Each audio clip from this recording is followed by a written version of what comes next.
Hello and welcome everyone to the First Circuit Podcast, episode number 63,000 or something.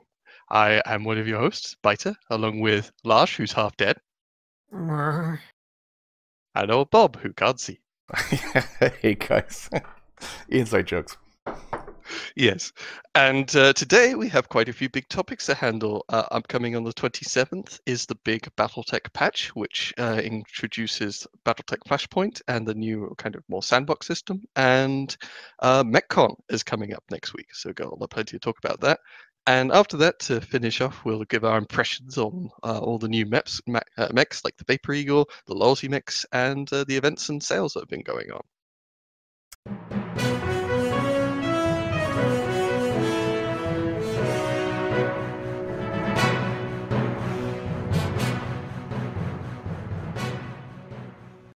All right, so shall we start with Battletech?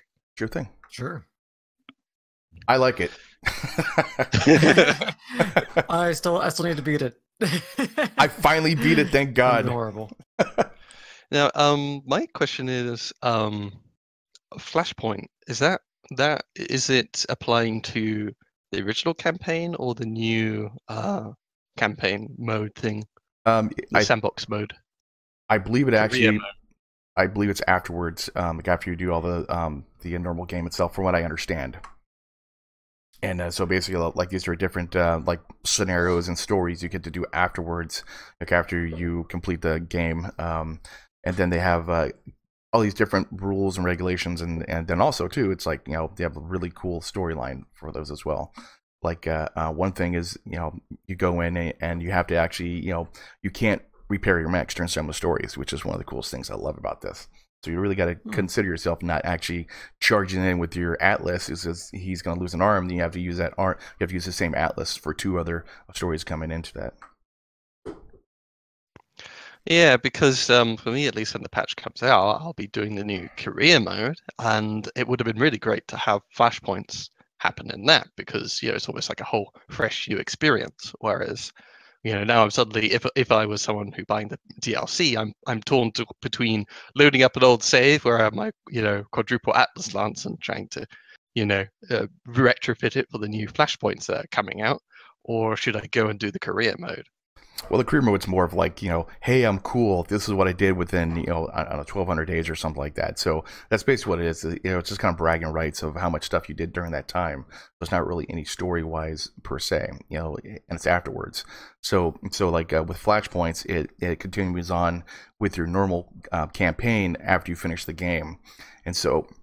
I don't like that. It'd be kind of cool if they actually had the flashpoints involved into it, like anyways. It'd be kind of neat to have some extra content in the game itself. But the career mode is just like, you know, this is, you know, my score was 670,000 or whatever, and that's basically what it is.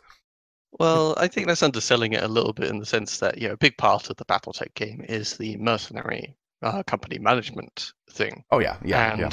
The thing is, with the campaign, is it's very much on rails according to what missions you can do, what things are available, and where you can even go on the map. So, yeah, every single time I want to do the mercenary thing, if I enjoy that, loading up the campaign, it's the same experience every single time. With the career mode, it's much more of a sandbox. You can ally with, you know, a whole bunch of different factions. You could do a playthrough, you know, allying with even the pirates. Yeah. So yeah, this tries to rejuvenate the whole mercenary campaign thing. And sure, there is a score. You know, you play for a certain period of time, and, you know, and then they score you. But I'm not sure many really care to compare scores. It doesn't. Battletech never really seemed a game to me where it's like, oh, hey guys, my end campaign score was 20,000. What was yours, Bob? It'll be on Twitter. Trust me, it'll be on Twitter. It'd be bragging rights, but it almost sounds like a filler arc between like two main storylines. You know, if you like watch like a giant saga like TV show, it's like, oh yes, the main storyline's done. Here's like a filler episode before we get to like the next new saga. I don't know. So yeah, the interesting thing with flashpoints is it's kind of at least the way they framed it, it's a new way to try and do the storytelling rather than just always heading off to a story mission after doing X amount of missions. Yeah. But they really just have, I haven't really seen that much about how it'll actually be implemented. But you know, if it was implemented in career mode, I would kind of like that. That you turn up to a planet and oh hey, there's a special mission going on. That's kind of interesting. I'll pick that one up. Yeah, yeah. I mean, I'm excited about the Hatchet-Man. That's one of my favorite mechs of all time in BattleTech, and it's just going to be cool. Now, for my stock mode campaign only, that's going to suck because I can't modify it with extra arm, like actuators do more damage. But I might change that just because it's a Hatchet-Man. Just that mech only. I'm looking forward to the Cyclops because I just really like the Cyclops a lot. Oh, it's a good mech, yeah. Yeah, and as I understand, though, if you are getting the DLC, you're not getting the new biome or the new mechs. From what I understand, it's like $20 basically, and with that you get everything.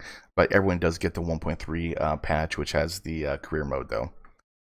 Yeah, yeah. But I'm just saying, if you aren't getting the DLCs, then you're not getting the mechs, you're not getting the biome. Obviously, you're not getting the flashpoints. Yeah, yeah. But you're just getting the career mode. Yeah. All right, but yeah, I'm kind of keen to see how this all plays out. They haven't, you know, there's a lot to unpack, a bit like with the original campaign, how it actually plays out, and you know, you just have to wait and see. Yeah.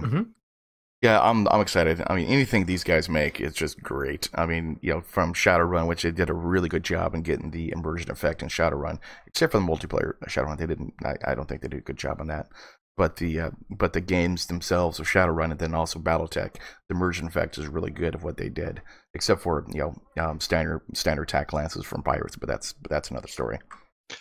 Yeah, I mean, the thing is, obviously, with the career mode that's coming up, it's all just a bland sandbox. I wonder how much character and personality it'll have when, you know, it's just going from planet to planet and doing auto-generated missions. True. That's a good point. Yeah. So I'm going to play at least the career mode once, but I'm not sure if it'll have enough personality to keep me coming back. I know playing the campaign though, it does. I could probably play it about 5 times. You know, going through. I mean, over a course of years, because you know, time wise, but that would still keep me going. You know, just doing the normal story like missions. As far as you know, like you said, the career mode, I'll try once, see what my score is. Going, oh, cool, that's kind of neat. You know, and then go do like other things basically. Yeah. I know that's just my own take on it. Yeah, I don't care much about at all the scoring, you know, thing that they're doing in the career mode, and I'm just looking forward to the sandbox. Yeah. No, we must. I'm Sorry, more I think I'm more interested in, like, you know, the sandbox and character development. The scoring system, I could take it or leave it, but for bragging rights, though, I mean, you know. Well, also, also too, one of the main things is going on is you actually get to the skill system's gonna be reset too, so watch out for that. And then also too, yeah, that's right. And so all your skills are gonna be not zeroed out, but you have all the skill points. And then also some of the skills will be redone. So it's no longer creating the fire line out in the middle of the field, getting 50% damage reduction. So just watch out, guys. Yeah, you create the firing line behind in the set of trees. Yeah, yeah. And then also, is this kind of on the same line, but not really, because you know, because it's not in the close future. But next year in the summer of 2019, also get prepared for the other patch, or I guess the new update, which will be BattleTech Urban Warfare. So there's no date on that yet, but it is for next year in the summer. Yeah, I'm kind of excited about that. Yeah, you know, urban warfare. They're probably big cities, or actually maybe troops and tanks and vehicles. That'd be cool. That might be interesting to go check out. I would like that. Yeah.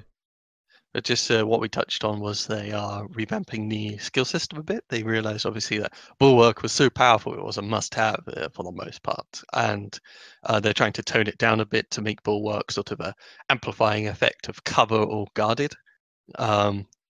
Though it is still the main defensive skill you have available to your mech warriors. Yeah. So, you know, if you're ever wanting a mech warrior to take any hits, like standing in trees and guarding, you want them to have bulwark, because it just like almost doubles the effectiveness of all of that stuff. But they are doing other things. Sensor lock adds a minor debuff, if I recall correctly. Yeah. There's basically a cool shot, a mana potion being put into the game. Mana potion. for the level 2, replacing Juggernaut, which push someone back 1 initiative. That's been replaced with a cool shot basically, but you get a little bit more heat after that initial reduction in heat. Yeah. Did you guys ever take Juggernaut though? I don't think any of my characters ever took that. Do it and check. I used it mostly in PvP. Okay. Because it's 4v4, and in that time, initiative order actually does matter. So if my Juggernaut guy in a heavy punches another Juggernaut guy in a heavy, my guy gets to go first again. Yeah, true. Which is always pretty handy. But the only guy who could do Juggernaut had like 2 in gunnery, so he couldn't really aim.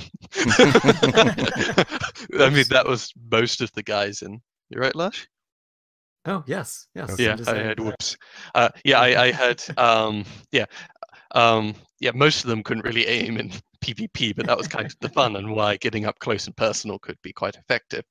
But now the level 2 and the cool shot might be a quite a valuable thing to go after as well. Mm-hmm. Well, yeah. Plus, also, it's a passive skill, so like you can use every 4 rounds, and first round you get like 50, 50 heat reduction, and then every round after that for 3 rounds it raises by 8. So it's a passive skill, and that's kind of nice just to have it there, type thing. Go and use it. Now I don't know if you actually have to use an action to go and do it though. Like, do you have to?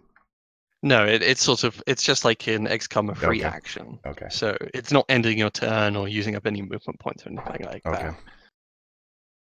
Kind of what like Guarded does, I guess, or Vigilance or something like that.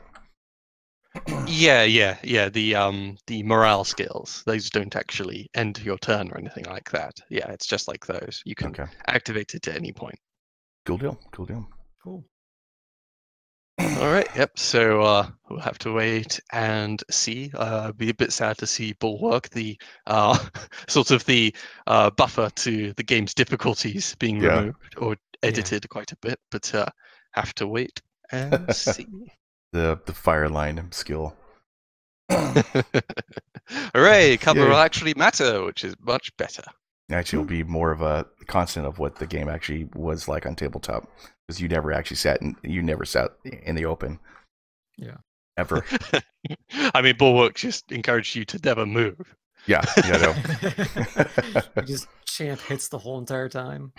Whereas now, even if you have a Bulwark with the revamped skill tree, it would be you walk into cover, so you get evasion pips, and then you guard, and you'll get a huge damage reduction and evasion pips. Yep. Like, that's the most evasive thing to do.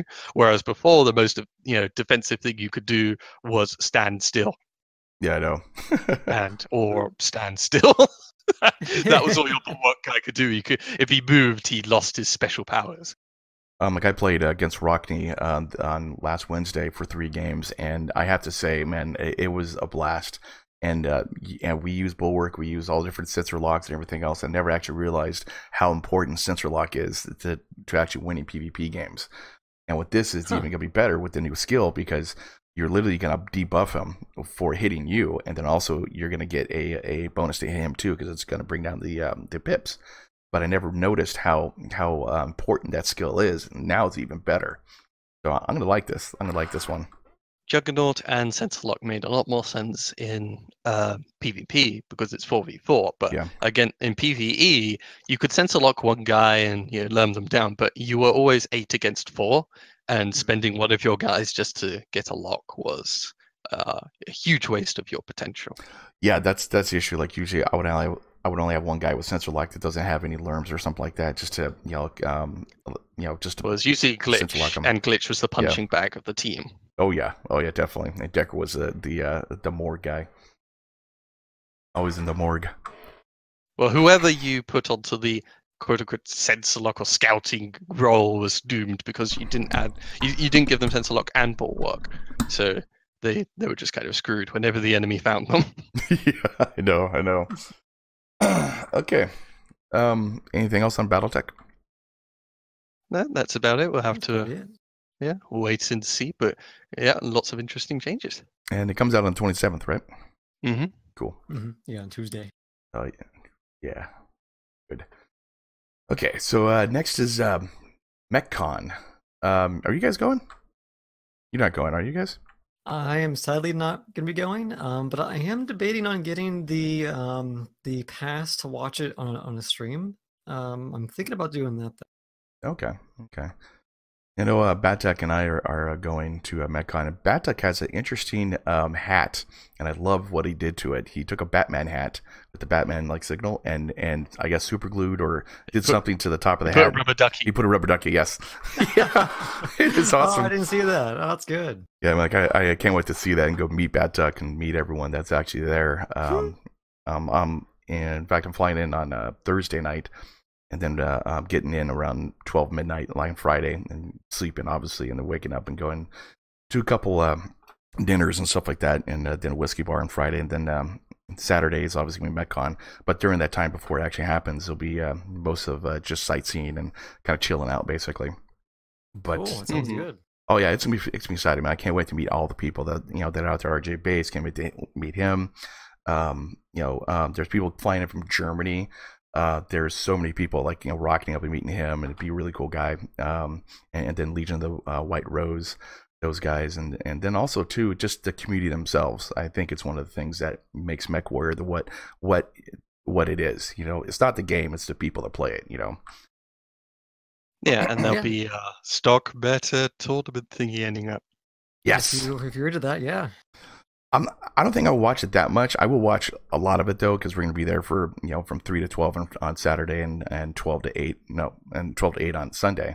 I mean, I'll watch some of it. Don't get me wrong, but mostly what I'm gonna be doing is meeting, try to meet as much people as possible. And my hero, who created Battletech and FASA, basically I'll be meeting him and Mitch Gittleman and Russ and everyone else. And can't wait to meet these guys and finally shake their hands.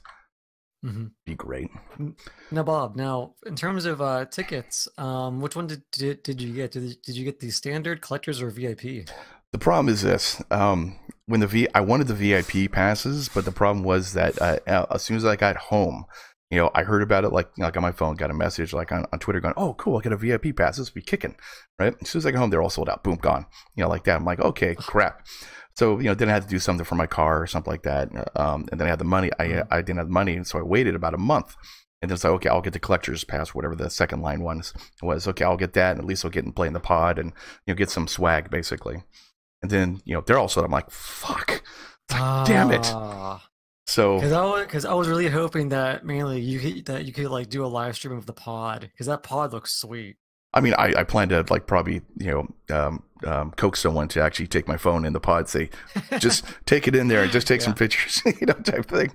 But and then all I have is just a standard pass. So I'm just a nobody, I guess. I don't know. Yeah, but I know. And actually, I'm going over all the prices right now, and for those of us who are like me who live kind of far from the con and maybe didn't have the money to go this year, a virtual ticket is only $10. Yeah. That gets you all the streaming content from the con. So I will probably just be at work with it on in the background. It's a weekend, so I'm not going to be at work. Yeah, true. But you do get a MechCon themed cockpit item and a exclusive bolt-on. Even if you do buy that ticket, so I think it's worth it. I think I'll probably buy it and see how it is. And I plan to take a lot of pictures on Twitter and probably stream it too on Twitch. So just watch out for that too. It's pretty fun. I'm really excited about meeting everybody. It's one of the things that watch out, guys. Turn off your Twitch. Yes, turn off your Twitch is gonna be bad. But just in general though, just meeting everyone and the creator of FASA, who pretty much shaped a lot of my life and a lot of everyone's lives as far as gaming wise, is one of the coolest things out there. And also with the standard ticket, I get a coat check. This is kicking. I get a coat check. So sadly, I'm not going to get that. With the virtual ticket. Yeah. But the swag is kind of cool. I want to get that, but I couldn't justify spending an extra $40. Like when they had some extra tickets, I'm like, to get the $40 for the swag, I don't know. And a t-shirt, I guess. But the pod's one of the coolest things. I think one of the things I miss from Virtual World when they used to have them. I played that like there's no tomorrow. When I got off work, I I drove to to Walnut Creek, and they used to have a Virtual World there. So cool. I mean, I played during the whole weekend, I was there like 8 to 10 hours a day just playing Virtual World. That spent all my money there basically. But yeah, so anyways, like MechCon's be pretty cool. If you guys are there, hit me up and we'll hang out and do things and just kind of chill out and everything, and just have a good time. That, you know, and plus also there's a lot of, you know, things going on too. There'll be the Battletech people there and the tabletop guys. Yeah, Catalyst Games. And then I will mention Dark Age, but I might ask some questions. All right. You know, especially you can ask it. Oh, sorry, go ahead. Ask it on my behalf. I'll ask it upon Larsh's behalf. Larsh wants to know, what the hell? Where's my Dark Age mechs in either of your games? No, actually, one of the things I will ask Catalyst Games Labs and actually Jordan is, what happened to your artist? Was he on high when he started doing some of the drawings for 3065 or 3060? Yeah. I forget what book it was, but was he like high? Did you guys like take coke during that time or something? Or what happened? I'll admit, a few of the drawings were a little like, this is not what we thought it was going to be like. Well, you know, a little outlandish. I mean, goddamn, what the hell? I mean, if you were ugly.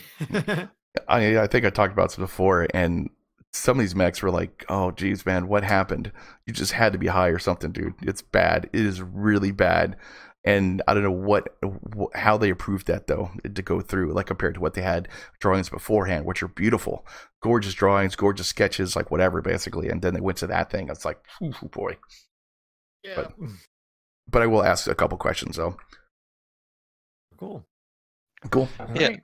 So yeah, I'm not sure if we'll do a podcast next week with me and Bob both being at MechCon. No, go ahead, man. Go ahead and do it. Do it. Well, I gotta see busy, too, as I because, mentioned. yeah. Just mentioned. Yeah. Yeah, since I'll be doing the virtual ticket, and then actually here in Pittsburgh, I might be joining a friend to help do a build your own video game contest for like 48 hours. So I might be here or there, so we'll see.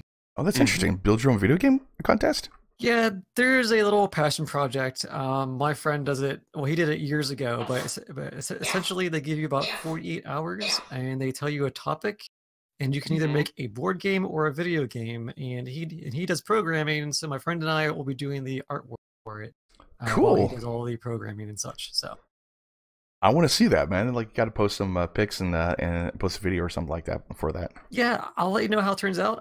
But just pre-warning, the games are super basic because they only give you so much time. So it'll probably be like one level top down, like something real generic. But yeah, but it sounds pretty cool though. Oh, you're like a guy that actually was around when video games were first started, so I don't care about that.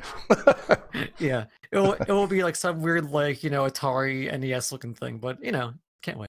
I don't mind that. That's cool. That's cool. Like, I'll be interested to go check that out. Yeah. Cool. Okay, so that's MechCon, guys. Yeah, so First Circle will be there with Battletech and Oldbobs. So just so that you guys know, say hi if you guys can. And Biter and Larsh and everyone else from First Circle will be there in spirit. Yes. And body. And virtual bodies. No. No. In body.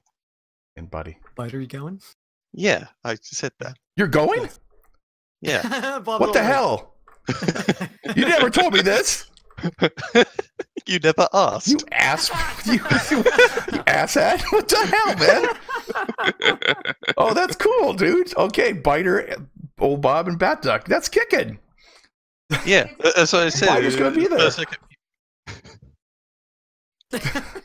Dude, that's kicking. Dude. Oh, do I have to ask you everything? Hey, Biter, did you brush your teeth today? Well, you don't need to ask me everything, but why would I tell you randomly?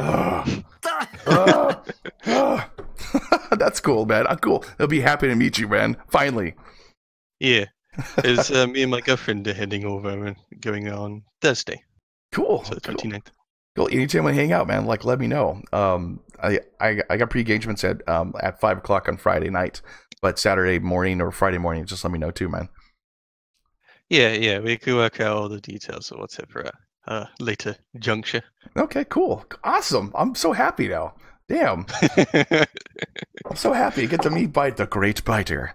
The Biter who can kill people with a stick. Biter. Yeah. I guess I should Or bring a the stick and post-it notes. Oh yeah, yes! definitely. Oh my Yes. god, bring post-it notes.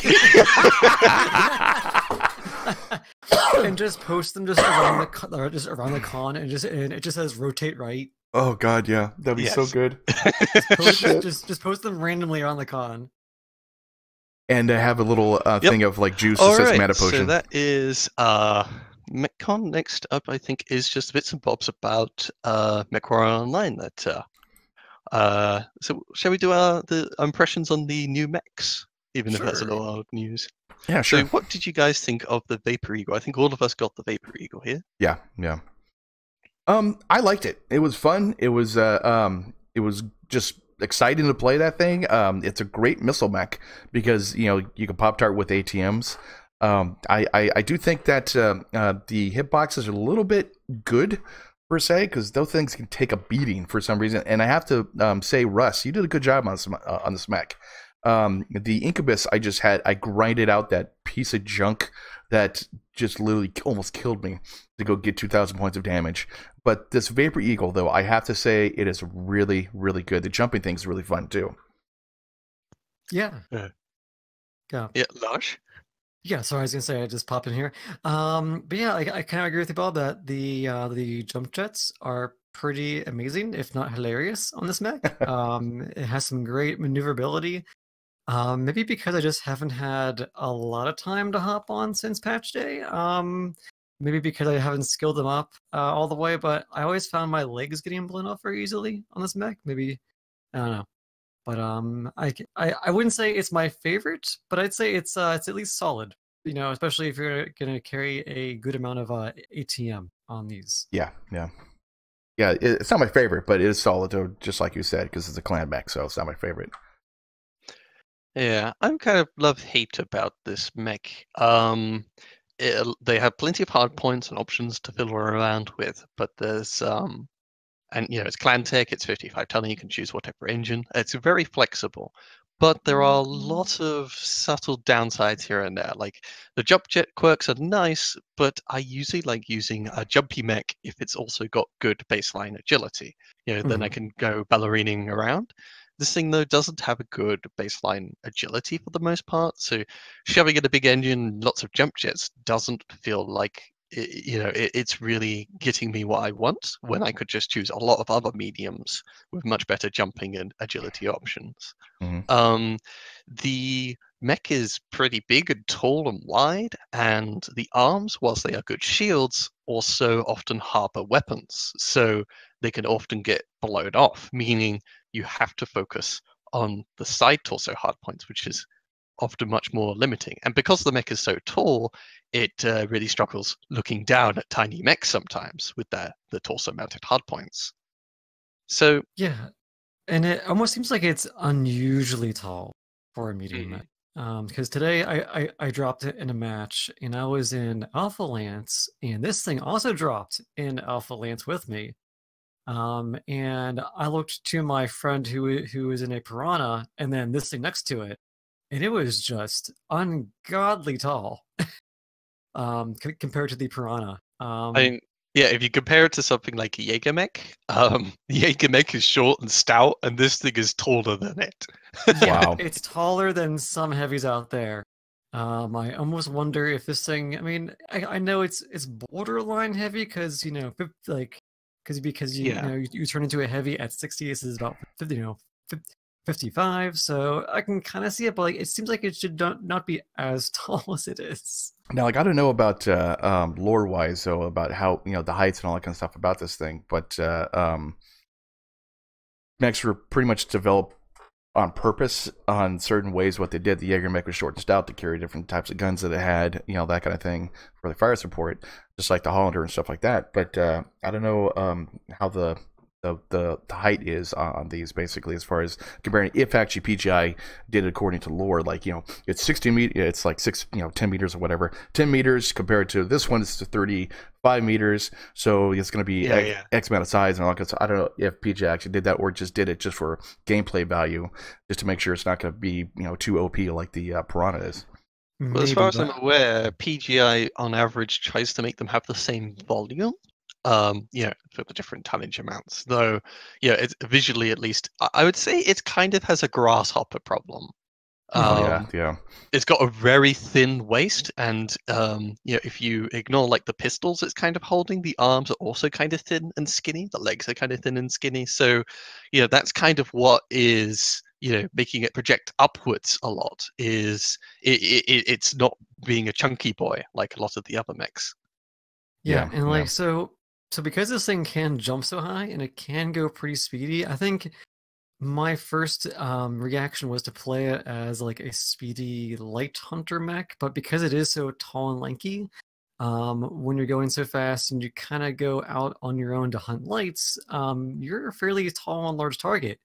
So I almost feel like I should readjust my playstyle and not make it into a light hunter, but just load some ATMs and speed across the map and try to keep out of cover, and then just like jump on a very tall building or mountain, and kind of be like snipey that guy to be that real annoying mech on the side. Yeah, I mostly play it like a Wolverine or a Shadowhawk in you have to be careful when exposing. You're basically a fire support mech. I don't like using it for its agility. If I want agility, I could just go like Shadowcat with mask and jump jets. I've been using it as go on. No, that's right. Yeah, it's like I think that was my downfall with this mech, is that I was not playing it as a support mech. I was like, ooh, it goes fast, it can jump real high. I'm gonna go hunt lights. And I found out very quickly that is not the way you should be playing this mech. Yes, but if you go in more as a support role, with like ATMs, maybe like a large laser or a large ballistic, you can do fairly well in this. Yeah, kind of the same thing with that. I kind of figured out really quickly ATMs is like one of the coolest things you could put on this thing. And then with the jumping ability, you could actually adjust your angles to go and hit different mechs or hide behind mountains or buildings or something like that. You just jump real high if it's a small building. And I've been finding it's working out good that way. As far as a light hunter, I never really experienced it as a light hunter though. It's just really good support fire mech that just rains down like ATMs. Yeah, I mean, for the most part, you just want to build it around, like, even though it has like usually 7 weapon hardpoints plus, unless it's the hero, you want to build it around just a few weapon systems that deals with a particular role. Yeah, and I've seen that a lot in game when spectating other players, and that is a lot of the things that I've seen happen is that they will load up every hardpoint because it has a lot of hardpoints to offer you. Don't use all of them if they are there. Just try to focus on 1, 2, maybe 3 tops, I would say, because of the pod space that you have. Try not to go ahead and build more than 3 different types of weapons in this thing. But I must feel everything. I know. I mean, some of my builds I have made use of all the hard points, like the Vapor Eagle 1, I put ATM 24 on it, and with the 4 energy 4 ballistic, I put 4 micros, 4 machine guns as basically backup weapons if ever anyone gets too close. Yeah. But that's about it, and it's more just sort of, my focus is the ATMs. The other weapons are an afterthought. Yeah, it's well built for it. It's well built for it, so it works out pretty good that way. At least I think. As far as agility, it doesn't really have much, but I haven't really experienced much on the agility of like, I got to torso twist this way. Really haven't, adjusted that. Pretty much I play this as a support mech, just behind everybody. Yeah, you have to play it support, but at least for me, I'm more of an IS guy. I like playing the Wolverine or Shadowhawks as the support guys because they have like survival quirks. Yeah, and that's because this thing only gives you that jump jet quirk, and that's about it. Yeah, and I'm not even really jumping that much really with this thing. And I think that's the first time PGI actually used the jump jet quirks to put onto a Mechs. Yeah. But also, one thing I did find out is that a lot of times I would love to use the jump jets, but they don't give you any like fall damage quirk off the bat. So I was always damaging my legs because I was going real high, and then I would fall very far, and I would just sorry, yeah, and then I would just blow my leg off by accident. You have to get that quirk falling damage, I guess, like negative. I think 15%. Yeah. 15 or 20%. You'll want to get that in the skill tree. I found out for sure. Yeah, definitely. If you are stupid and like me, and just jump up very high and don't watch yourself. Hey, I'm joining that club.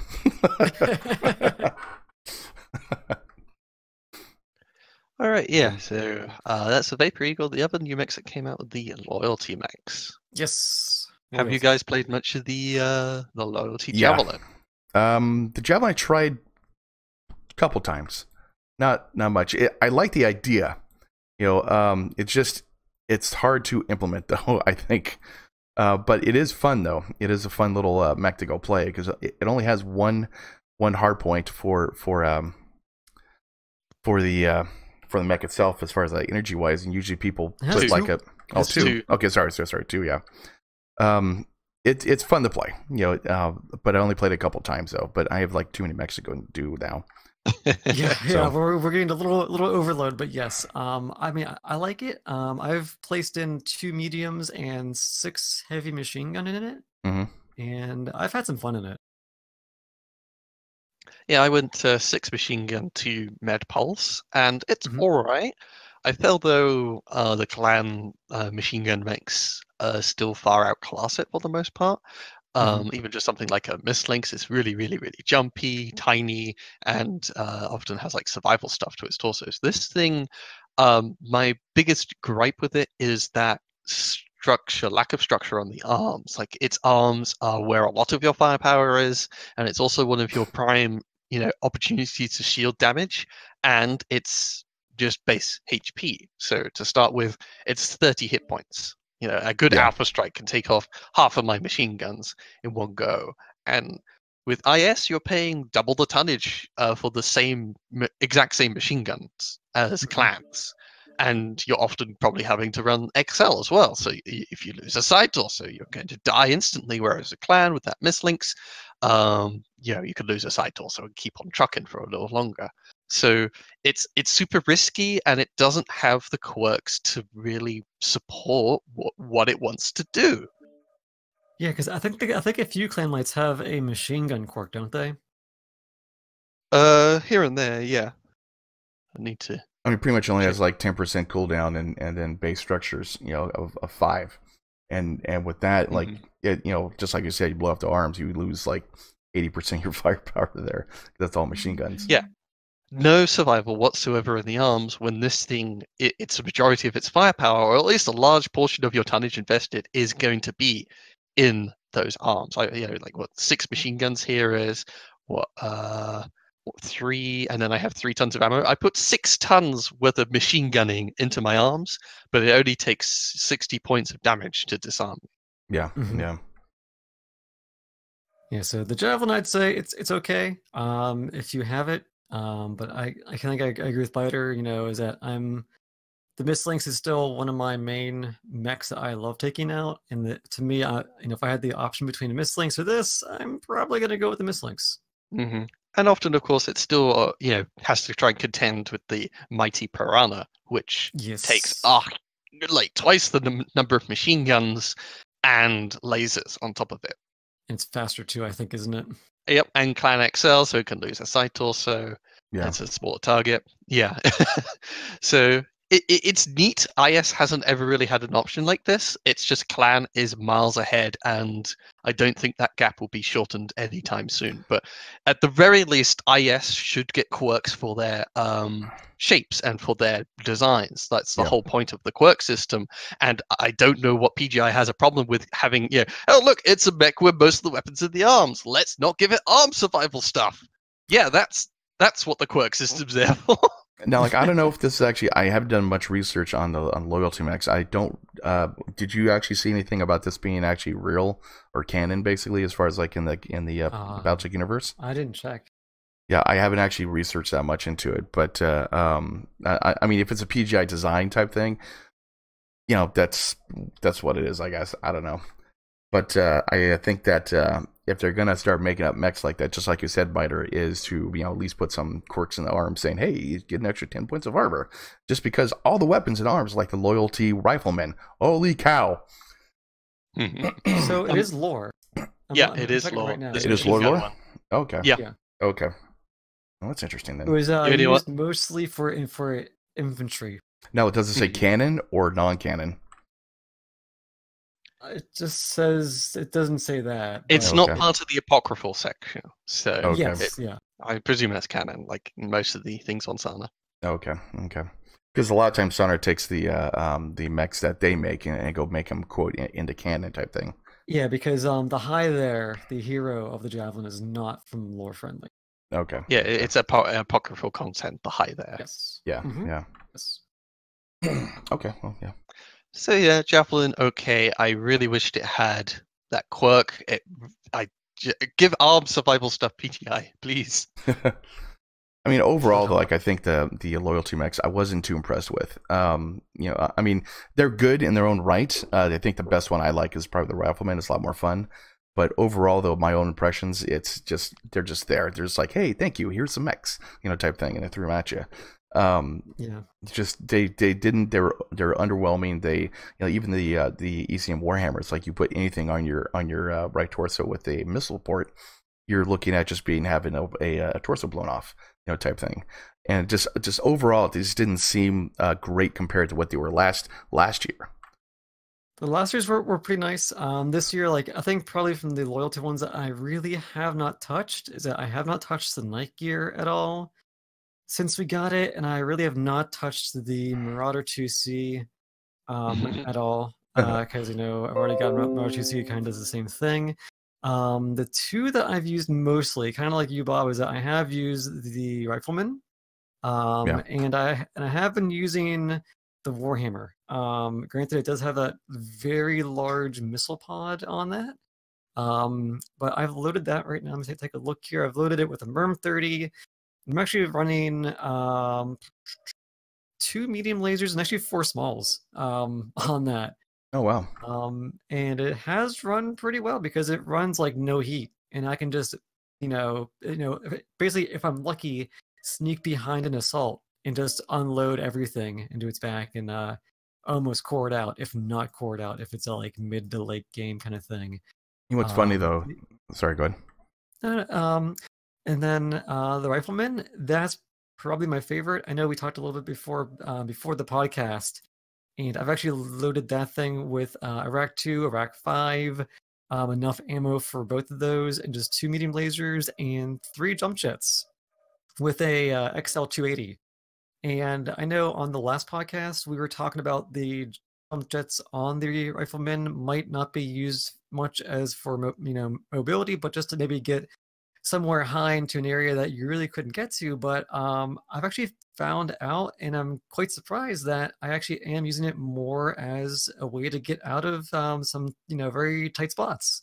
So I've actually been able to get to go into the fray, jump jet in and out fairly quickly, because I'm going about 75 kph in this, so it's not a slow mech for heavy by any means. And Biter had mentioned earlier that the Rack 2 spools up before the Rack 5 does, so your shots become kind of alternating, but it puts down a good suppressive fire, and you can fit all that in with light Pharaoh. I think I'll be having a video on that on Sunday, so it's going to be yesterday, since this is the podcast on Monday, of a highlight that I did on this thing, and I really enjoy this. This has actually now become one of my favorite mechs to use in the game. That's cool. Yeah, I mean, out of all the mechs, like I said, the Rifleman's one of the best ones, I think, but it has a ton of face time, especially with the racks, and with that rack quirk. Of 10%, you just basically not have to use it. I mean, you don't have to. You use like AC2s, whatever you want to, or the LB10s or whatever. But thankfully, but thankfully with racks, because it is so suppressive, you are doing the FaceTime. But at least in my games, I found that once people get hit, they back off. Oh yeah. So you can just keep giving the FaceTime until you might jam one or both, and then back off, and then let it unjam, and then just keep shooting. Yeah. So I did a bit of testing with the rack quirk because it's always a bit confusing what a rack jam ramp down duration might actually imply. And as far as I can tell, what it means is how it sort of works is the bar fills up. It's like 0 to 100 points or whatever, and if it jams, it then goes. It's just basically the bar is unfilling, but you can't see it happening. And if you stop firing, it starts emptying. And all it means is if you run the bar all the way to max but don't jam, it goes, normally it takes 10 seconds, but now 10% faster, so it takes 9 seconds. Yeah. If you jam the weapon, then the bar is maxed out, so instead of taking 10 seconds, it takes 9 seconds. And obviously that's the same if you get it up to halfway. Instead of taking 5 seconds, it takes 4.5 seconds. So in the end, you're knocking a second off your time to fully unclog the weapon, basically, with this quirk, which is neat enough. It does mean you can start racking again sooner than another rack mech, but for the most part, it's kind of incidental because you're still spending 9 seconds, waiting for it to unjam. Now, I will admit it does seem very minimal, but to me, in the games I've played, that extra second has really helped me a lot, in my opinion. I mean, every second counts, so I think with the racks, normally I'll blow through my 2 rack 2s really quickly and then kind of back off, and then that gives me an extra second to come in. But yeah, it seems like oh, it's just a second, but seconds in Mechwarrior, getting that extra shot in or something like that might actually make the difference. But it seems small, but it's something at least. The way the rack mechs play, it plays exactly the same, as in you move up, you engage with the enemy, you keep dackering until you jam, hopefully, and then you back off, you wait for it to unclog, and then you get back into the fray. Yeah. And this slightly speeds up that unclogging phase. And that does help. It's better than nothing, but it's it's not a game changer, and it doesn't, it is with only 2 ballistic hard points, perhaps a little inferior to like a triple rack 2 mech. Yeah, and then I think for me, just because this one is the only one that has a some that you can load jump jets into it, I would take this over other riflemen just because you can dodge out of the way a little bit faster if you really have to. So if you're caught in front of that rock or caught in in front of that light who will not back up, who is behind you, you can actually jump over things if you really need to. So I have found that to be quite useful on this thing.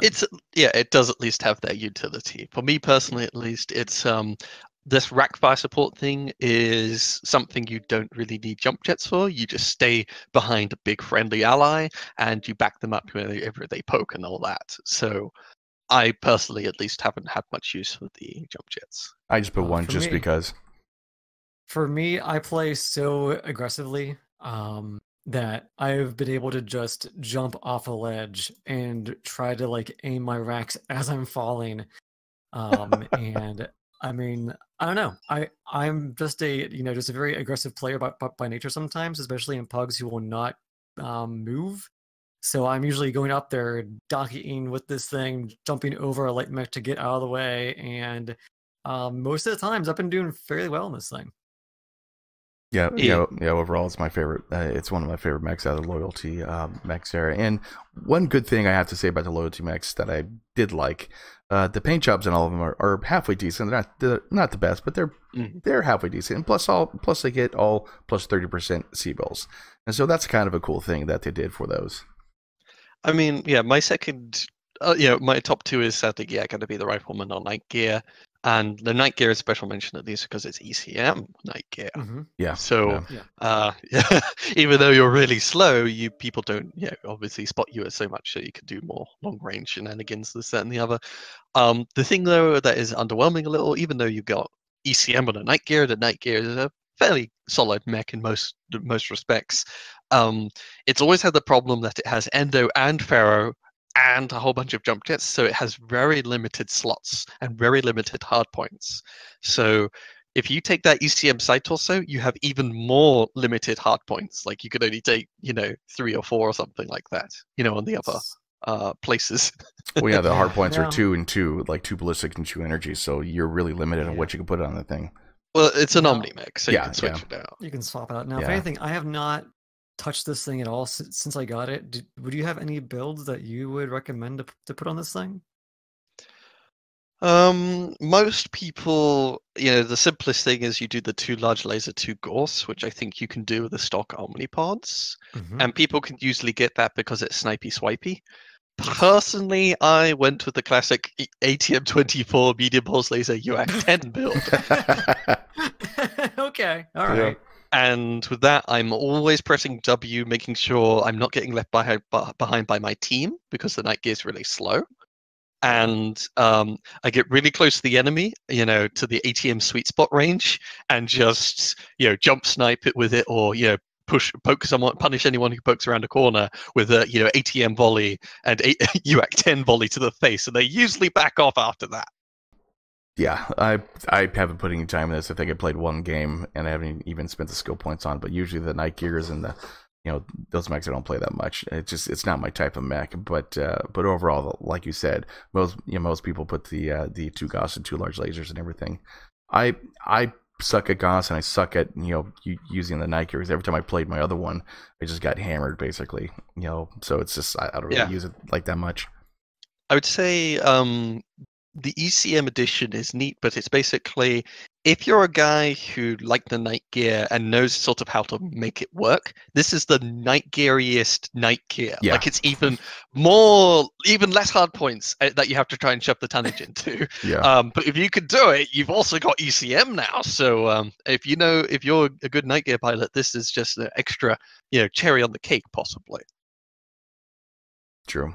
But if you're not a night gear pilot, which a lot of people aren't, it's even more night geary. So so probably you love it or you hate it, Mhm. Yeah. It's extra Marmite flavor, which I'm fine with. Yeah. Oh God. And all right, and then have you guys done any of the events that we've been having recently? Since we've been having daily events counting down to MechCon and the Vapor Eagle, and then of course the Loyalty Mech events going on. Hold on, there's So events. yes, with any new mechs coming out, there's the reward things. Mostly just C bills for the loyalty things, and again for the Vapor Eagle, it's like C bills for the base pack and the reinforcement pack, I think, with only the collector pack giving another skin and the hero providing a warhorn. So same old, really. Yeah, I think for me though, like I pretty much burnt out like on events. I haven't been playing events that much, or kind of like I gotta do this event. But I did do the Vapor Eagle one as far as getting the paint job, just because it's like, oh, okay, cool, paint job. That was pretty easy to do. But I do like the countdown to MechCon events because they're not so specific that they're changing the playstyle of the game, which is what I've been kind of harping on forever. Yeah. So pretty much it is just play the game. If you then it's just very generic, like get this amount of damage, get spotting assists, and we'll give you cockpit items, we'll give you MC. So I do like these daily events. They're small enough that you can pop in, just play the game normally, and you're good, and you're bound to get something out of it.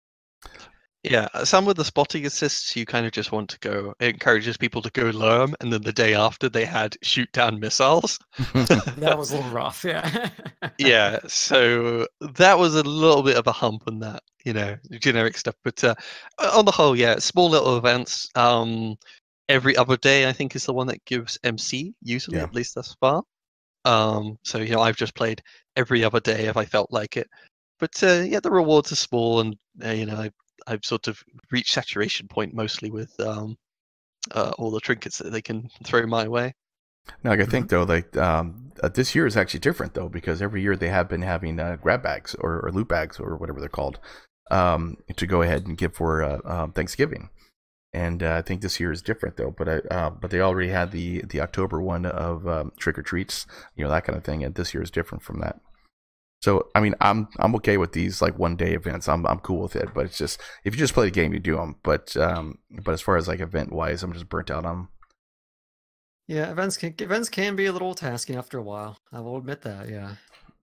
And it doesn't actually affect really a big part of like gameplay, like you guys saying. Like if you get 2,000 points damage missiles, you get this super duper item, so everyone brings missiles that day. This one's like, hey, if you just do some missile damage, bring like 1 Therm 6 or something like that, you get some and go get the missile damage for it. It's not really gonna be overwhelming. Yeah, it's nice enough encouraging people to play daily, but in some ways I do sometimes prefer just the weekend or week-long events, so I can do it at my own pace. With this, I feel a little bit like I either come back every other day and make sure I do it, or maybe I just don't bother. Yeah. Yeah, it's not a big deal. Yeah, it's not to the point where it's like, I'm going to miss the super duper Warhorn of super duperness. You know, it's not going to be there. I mean, I would have liked the Thanksgiving one, but I didn't get a chance to play it, though. Yeah, like it's like a gobble. So I love that turkey Warhorn. Yeah. I heard last night, go, what the hell is that? I got it randomly, and I was not expecting it, and I was like, this is so stupid, but I freaking love it. I love dumb stuff like that. It's kind of like the April Fool's Warhorn. That was actually great. Yeah. Well, mainly it goes off when you die. Yeah, I know. I love that one. Otherwise, at least should be mentioned. Of course, there's a whole bunch of sales stuff here and there. You know, cheaper mech packs. But bigger things for me was double XP. Yeah.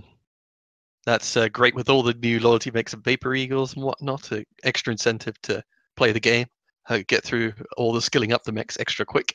Oh yeah, that's been helping me. Like I bought the Death Strike last night. I've been skilling that thing up, and literally almost like I think like 17 games. I skilled it all up. So it's really cool. It's really easy to do. And that's if you got a lot of mechs that haven't been that you put in mothball, just to get the skills in, do it really quick. Yeah, I kind of wish they would do double XP every weekend after a patch day because of all the new mechs, and it kind of helps you get those skills that you need. Because that for me, that is always the roughest part of getting a new mech, is having it unskilled. So I kind of wish they would allow double XP weekends every new patch day. Maybe once a month, you think, right? Exactly, yeah. Like once a month, the weekend after patch day, and then that would allow you to get those mechs that you just got that Tuesday, to skill them up, because it's because the first thing of getting a new mech is you want to play it, and then I know like with the Vapor Eagle, I was like, ooh, I'm gonna hop in it, and I'm like, man, this is a rough time today. Oh yeah, it's not skilled. Yeah. You know, especially on hot mechs that you're designed to like, oh god, I want the operations tree so bad. Mm-hmm. Yeah, true. Actually, would once a month be good.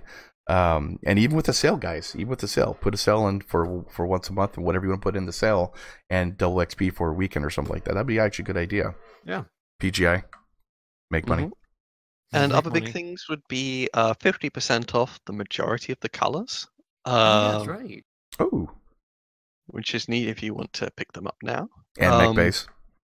Yeah, 50% off mech base and 50% off all the heroes in the store. Mm-hmm. I picked up a couple. So go ahead and get your hero mechs. Yeah, I picked up the Death Strike and 2 other light mechs. That's right. I now have a Wang. Oh, a Yunlo. Yeah, I got a Wang now. You got a big old Yunlo Wang. Yes. I actually like that mech. It's pretty fun. It's pretty fun to play. So what tonnage is that? 50 tons. Yeah. Centurion. Yeah. So you got a 50-tonner Wang. All right. Yeah. It's that big. Oh god. Anyway, yeah. So the sales are good. If you have been looking to get a hero mech and you've been unsure, and been holding off for a while, they are on sale. They're about half off each from the MC in the store. I think personally, I just got done buying the Ebon Jaguar hero, and I have enough MC to get one more of anything. So I'm debating on the other one I want to get yet. So good sale. I kind of want to get the skirmish because I like mask mechs, and then you and me can finally duel mask. Gotta join in the derp. Oh god. You know what? It's added. I've got it. Yes! I now own a skirmish. So whenever you have a chance, give me your build code and put it into the Discord. Because I forget, because I think about like you, me, and like we have at least 1 or 2 other people in the Discord who have that mech. Yeah. We there's a few here and there that have the skirmish. How much MC was it? Oh god, I have to go to the store. Sorry, I just exited the store now. Where was it at? It was 3,000 MC. Ah, damn it! I only got 2,000 left. I can't join you guys. Bob mech. It's you have to use the mask. Well, if everyone's using mask, I will use mask too. Okay, I'll play the Wolverine with I'll play the Loyalty one with the mask. Okay, I'll be part of the club. Oh, I love the Wolverine with mask. I'll just make sure I use it. I'll put a post-it note saying use mask. Yeah, because for me, because the Wolverine, the Black Lantern, all like any medium or heavy that has mask, I love it. All right. Cool. Yeah, we've already discussed plenty of times all the various heroes around the Skokobish. If anyone's wondering, it's a Zeus hero that can have mask and go 110 kph, the fastest assault in the game. Though, are there any solid choices that we could kind of recommend? I think like the Urban Mech K9, if you still haven't got it, is obviously like often quite Definitely. a fan favorite among people. Yeah. The Wolfhound Gorilla, the ECM Wolfhound is quite interesting. I like the Shadowhawk Grey Death one. That's a fun one to go play. Yeah, I like it. It's pretty cool. Yeah, that one's a little bit of an acquired taste, just like the Belial, I think. Yeah. Is there any clan heroes? Like, I think many people think of the Scorch or the Deathstrike. Deathstrike. I was debating on getting the Scorch, but then I just did not get the Scorch because skirmish. Yeah. Oh, and I also picked up the Jenner, the Jenner hero, the Oxide. Jenner 2C? Yeah.